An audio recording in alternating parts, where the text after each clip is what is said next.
Assalomu alaykum. Bugun cash flow darsimizni ikkinchi qismiga o'tamiz. Kecha va'da qilganimizdek, bugun real misollarda va jadval ko'rinishida ishlaymiz. Cash flow jadvalimiz bu faqat fakt ma'lumotlarni yuritish uchun mo'ljallangan jadvalimiz. Bu jadval database qismi, xarajat daromad turi, kunlik operatsiyalar turi va tahlil qismlaridan iborat.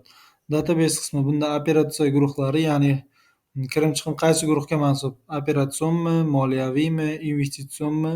O'sha guruhi. Keyin operatsiya turlari kirim-chiqim va bizdagi hamyonlar, asosiy kassa, hisob raqam, kassa ikkinchi turlar bor misolimizda. Endi bu yerda xarajat va daromadlar turi. Asosiy vosita sotishdan tushum, bu tushum. Investitsion, ya'ni asosiy vosita uzoq muddatli aktivni sotyapsiz. Bu asosiy faoliyatingiz emas. Shuning uchun bu investitsion tushum. Dividenddan tushum. Bu dividenddan tushum, bu moliyaviy tushum. Moliyaviy tushumga kiradi. Ya'ni bu moliyaviy faoliyat, siz qachondir dividend sotib olgansiz, o'sha dividendingiz qaytyapti. Asosiy faoliyat sotish, asosiy vosita sotishdan chiqim. Bu sotib olish bu chiqim kiradi, investitsion chiqim. Lizing to'lovi ham investitsion, chunki mahsulot nimadir sotib olgan bo'lishingiz mumkin.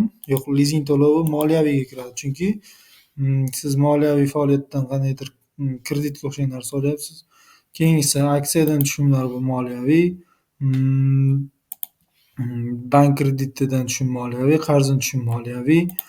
Mahsulot sotishdan tushum. Endi bu korxonaning asosiy faoliyati. Operatsion, boshqa materiallardan tushum operatsion, xizmat ko'rsatishdan tushum operatsion. Ikkinchisi, keyin ish haqi, ishchilarga oylik, yer solig'i, marketing, SMM, yurist, buxgalteriya xizmatlari hammasi bu operatsion chiqimlar. Bank kreditini so'ndirish, ya'ni moliyaviy faoliyat uchun boya kredit olganimizdagi tushumimiz moliyaviy bo'lgandan keyin bu kreditni so'ndirish ham moliyaviy bo'ladi. Qarzlarni so'ndirish moliyaviy. Keyingisi yana nima? Va hokazolar kiradi.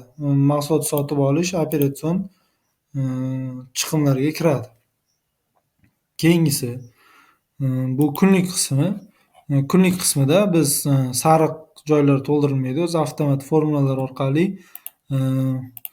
map va lambda formulalar orqali chiqadi. Bunda biz eski sana mavjud. Biz iyulda, mana 21-iyulda sana operatsiya kirityapmiz. Misol uchun 6000 bo'ldi. Asosiy kassada nima bo'ldi? Misol uchun mahsulot sotishdan tushum bo'ldi. Bu tushumga kiradi va operatsion faoliyatga kiradi.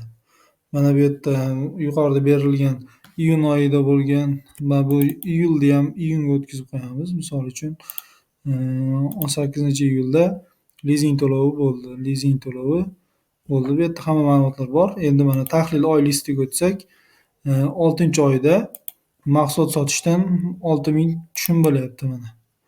Mahsulot sotishdan 6000 tushum. Bu operatsion faoliyat. Endi biz operatsion faoliyatdan chiqim qilamiz. 23-kuni 5000 asosiy kassadan qayerga? Misol uchun ish haqi berildi. Chiqim bo'ldi. Mana tahlil oyiga o'tsak, operatsion faoliyatda 6000 tushum, 5000 chiqim bo'lyapti. Saldo, mana tepada saldo 1000 so'mni ko'rsatyapti. Endi keyingisi mana investitsion faoliyat. Asosiy vosita sotishdan 5000 tushum bo'lyapti. Asosiy vosita sotib olish uchun tushum chiqim bo'lmayapti. Saldomiz 5000 ni tashkil qilmoqda. Keyingisi moliyaviy faoliyatdan. Mana moliyaviy faoliyatda dividenddan tushum. Qani? Dividenddan tushum, shuni summasini o'zgartiramiz. Misol uchun 200 so'm bo'lsin. Moliyaviy faoliyatda 200 so'm tushum bo'lyapti. Lizing to'loviga 5000 so'm, 5600 so'm chiqim bo'lyapti, lekin bu yerda mana formulamiz noto'g'ri ekan. Formulamizni to'g'rilab ketamiz. S56 dan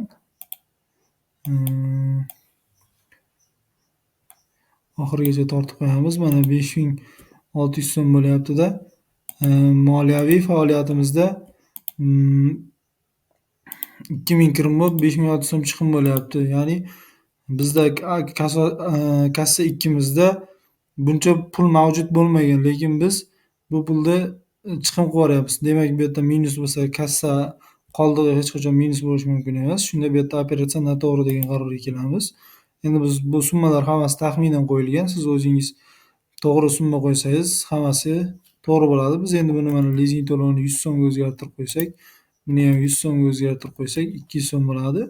Mana tahlil oyiga o'tsak, kassada moliyaviy faoliyatdan 200 so'm kirim bo'lyapti, 200 so'm chiqim bo'lib, moliyaviy faoliyatdan qoldiq 0 bo'lyapti. Bunda mana har bir oyda qoldiq shunday shu tarzda davom etib ketaveradi.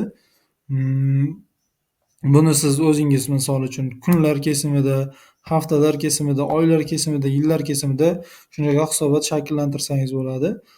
Nasib qilsa keyingi darsimizda pul oqimi rejasi va fakti bajarilishini tahlil qilamiz. E'tiboringiz uchun rahmat. Video manfaatli bo'lsa, yaqinlarga ulashib qo'ying, reaksiyalar qoldiring.